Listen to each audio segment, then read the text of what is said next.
Alrighty, hey there guys, Intercast here, KJ95, coming at you guys with another video. So in this video guys, I want to talk about something that I meant to make a couple of nights ago now. It's about an AP update. Now, I'm not saying that there is one coming, I don't know for sure. If I had to guess, there probably will be an AP update when Season 2 launches, and I think that's what they're going to do, is do an AP update every season drop, be it increasing AP, that would be increasing the AP and then changing up some things around. So I think in order for me to get ahead of that train, potentially, I feel like it is time, to we talk about potentially what we should like to see for AP updates. Now, this is not my normal Seahawks theme team, before you're wondering. It's my Broncos theme team. I do have that. We actually just streamed with it today on the lives, on the Twitches. Link in the description. Come check it out. We'll probably be playing with this again next week sometime. We'll probably be playing with the Patriots theme team tomorrow. More than likely. Also, I'll have a Patriots theme team update for you guys out tomorrow as well. Now, obviously, when it comes to AP, some of the stuff that I have talked about before, like when it comes to ability points and abilities, I think should still be the case. Like you'll hear some of it like later on when I do talk up on it. But first off, let's I guess start off with wide receivers. Now, I'm not going to sit there and say like talk about every single ability, just ones that I have used and ones that I've actually been directly in part of using. So with that being said, I want to talk about some things. First off, I think these apprentices, you guys have heard me talk about it before, the single spot apprentices, slot, outside, running back, tight end, I think they should all be 1 AP for each archetype. Personally, I don't think they should cost 2 AP, especially if it is for a one specific area like a slot or the outside. Now, if it's a wide receiver apprentice or if it is a route apprentice for tight ends, I can understand it costing more AP because obviously you get, especially for a route apprentice, for like tight ends, because you can get, for a route apprentice, you basically get every single, oh, it's actually not in Madden 24 this year. It's not actually not in Madden 24. Or unless it's a tier 4 like ability bucket, but you see what I mean. Like there is, if it's for multiple spots, I can understand it be costing like more AP, but if it's just for one spot, there's really no point in paying 2 AP for it. In my personal opinion, I think that's a little bit crazy for the 2 AP. Also, these in and out elites. Now, we have heard Mutt leaks leak out that they are basically combining these, like the short, mid, and deep elites into one ability. It's actually on Mutt Leaks' Twitter. I'll put a link to that tweet in the description so you guys go check out what abilities are potentially coming to the game. But I would argue that these should probably, I mean, if they're combined into one ability, I think maybe 2 AP is fine. But if it's for the specific ones like mid in, mid out, short in, short out, deep in, deep out, which are down here, I would argue they should be 1 AP, especially since we're only at 6 AP right now, which probably going up to 8, because it's for one specific area of the field. Now, who knows? Deep out elite has been glitched before, and but they said that they've changed up the short in and out elites because now instead of having breaks for routes, instead of having breaks for routes, it's just catching now. So I don't know. Maybe they'll keep it that way, for 3 but I think 3 AP is a little bit insane to pay for. Same with Slotomatic. I don't mind this for like possession tight ends being 3 AP, but I think for slot receivers, I think 2 AP is fine. 2 AP is fine for slot receivers. I think personally this is ideal overall, but at least for me personally, I think 2 AP on slot receivers for Slotomatic is fine. It's basically route tech and short in and out elite at the same time. But it only works in slot receivers. It doesn't actually, when they're in the slot, it doesn't work when they're on the outside and stuff of that nature. So yeah, moving on, we'll talk about some of these O-line abilities. Just real quick off the top of my head, Identifier, I would argue, should be free. I've talked about this many times before. I understand it may give away too much information. However, my counterpoint, I would like to just say is, well, don't call the same defense over and over. Change up your play calls, change up your defense. Don't call the same one basic coverage defense over and over. As a great man once said, the definition of insanity is doing the same thing over and over and expecting different results. So why not? Like, why? I would argue it should be free or just built into the game.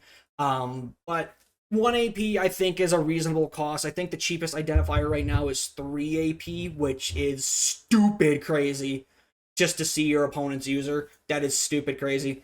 In terms of things like screen protector is actually a really underrated ability right now. I've been using it because I've been calling some halfback screens and whatnot. It actually does do some work. I think it should stay at 1 AP. Post up, I'm completely fine with at 1 AP as well, personally. At 2 AP, I mean. And secure protector, and I think edge protector, if I saw correctly on Charles Cross, was 3 AP, which I think maybe bumping that down to 2 AP is good. Now I could very well, let me just say this before I continue on. I could very well see them not making any ability point changes and just giving us more AP each season drop.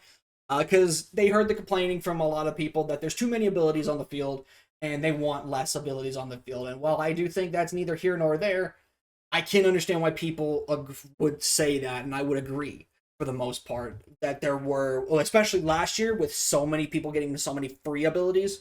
Like there were like people getting like free pick artist and deep out zone KO for 1 AP. I remember, or like flat zone and pick artist for free on some of the like golden tickets. I think we're getting 2-0 AP buckets, which is mind blowing to me if you ask. So yeah, moving on, we're talking about other things. Starting off with defensive backs. Zone KOs like the flat zone and mid zone KO, I think should come down 1 AP on zone specific corners only. So like zone corner, like Isang Bassi, for example. I think flat and mid zone KO should be 1 AP. Because it's only in that again, much like the apprentices, it's only in that specific spot. Now, it could be a little bit more of a problem because there is a yardage effect to it. Especially with flat zone KO, there is a yardage effect. But I would say if it has to be in a specific area for it to be effective, I would argue it should be only 1 AP. But that's just me. Route KOs, I'm completely fine with them staying at 3 AP for zone corners. I think man corners, it's also fine staying at where it is. Pick artist, I would argue, should be free. Same with tip drill. I think these two abilities should absolutely 100% be free with no discussion whatsoever. Because it's ridiculous to how bad it is when you can't catch an interception in this game. That's just me. Like, I think it's ridiculous. Also, when it comes to defensive lineman abilities, now these ones are going to be some controversial takes personally because defensive linemen need a buff. They need some changes. So, on run stopping linemen, be it ends, defensive tackles, or even outside linebackers, I would argue that things like run stopper, inside stuff, no outsiders, and even inside stuff once we start getting more, because we actually got our second available inside stuff today from Vita Vea. I would argue those should be 1 AP on run stopping defensive players only because, as I alluded to in Madden 22, when before they actually made that change in Madden 22, there really isn't an incentive to run stopping players. There really is not an incentive because you take a look at Zach Gallen, he gets no outsiders for 2 AP, right? So you have something like that. Then you look at somebody like Shaq Barrett, for example, who's a pass rusher. He's an outside linebacker. But his no outsiders is the same cost. So why would you run a run stopping player when you can run a pass rusher that can get inside stuff or no outsiders as well for the same cost? I think that's a little bit unfair to the run stopping players. And in my opinion, it would give more an incentive to use guys like Vita Vea, Warren Sapp, Al Woods, the big defensive tackles. Jordan Davis, for example, is another good one. The big guys that are like, in the middle of like any great defense, any good run stopping defense. I would say make them have run stopper and whatnot for 2 AP. I don't mind keeping it at 2 for 1 AP. I don't mind keeping it at 2 for goal line stuff and whatnot for the pass rushing backers and defensive players because they're pass rushers. That's their job. That's their reason. That's their archetype. They're pass rushing players. So give more an incentive to run stoppers. I think that would be nice. Also, when it comes to other certain abilities, like say for example some kicking abilities, I think they should come down. Especially clutch kicker. I think 2 AP is fine for clutch kicker. 3 AP was kind of funny, especially when you consider that this game didn't even launch with 3 AP on special teams. They only made it 2. So, yeah, that was really, really funny. And And there are some other abilities that I don't have access to at the moment. Let me check on the Seahawks team to see if I have and pull up anybody to help incentivize, not incentivize, to help showcase some like abilities that can be used as 1 AP or like lower. Don't think I have true. I don't think. Oh, let me look at Cam Chancellor real quick. Oh, that's what it is. So Lurker. I apologize for that. I had to run out and let the dog out of here real quick. But anyways, moving on. Lurker on linebackers 100% needs to be 0 AP. This should not cost any AP just to make a player usable. It still baffles my mind. EA is just saying we're making you have to pay 2 AP to make a player jump, especially when safeties don't need Lurker to jump anyways. So what was the purpose of nerfing a linebacker? I never understood that change. What was the point of nerfing linebackers if safeties are still going to be able to jump in coverage and pick passes? I don't know. That's so stupid, I think, personally. So, yeah, Lurker needs to be free on all linebackers, and I would argue it should be a tier 1 ability as well. So, like, as soon as a linebacker can get abilities, it goes here, it's free, and you can just use it. So, yeah, there is that for linebackers and whatnot. In terms of Lurker on DBs, I think just get rid of Lurker on DBs. Like, there's no reason to have Lurker on defensive backs. Doesn't make sense. Strip Specialist, I think I'm okay with Strip Specialist being 2 AP.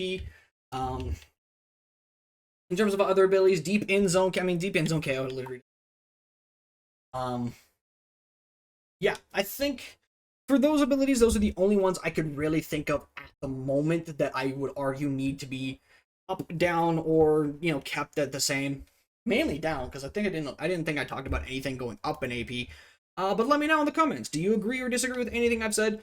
What do you guys think should be changed for the AP update? Or do you think we're just going to get a +2 in AP points and go from there? Let me know, guys. And until then, I'll see you next time. I'm out. Peace.